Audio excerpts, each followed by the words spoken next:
Всем привет! Сегодня мы рассмотрим примеры общей таблицы времен и наклонений глагола. Настоящее время.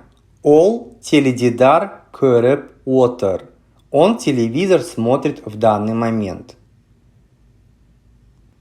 Переходное время. Ол теледидар көп көреді. Он телевизор много смотрит, обычно. Будущее время намерения. Ол теледидар көрмек. Он телевизор собирается смотреть. Будущее предположительное время. Ол теледидар көрер. Он телевизор, возможно, будет смотреть. Переходное прошедшее время. Ол теледидар көретін. Он телевизор раньше много смотрел. Давно прошедшее время очевидное. Ол теледидар көрген. Я знаю, уверен, что он телевизор смотрел.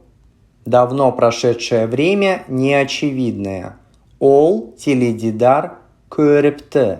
Я не знал, что он, оказывается, смотрел телевизор. Прошедшее время. Ол теледидар кеше көрді. Он вчера смотрел телевизор.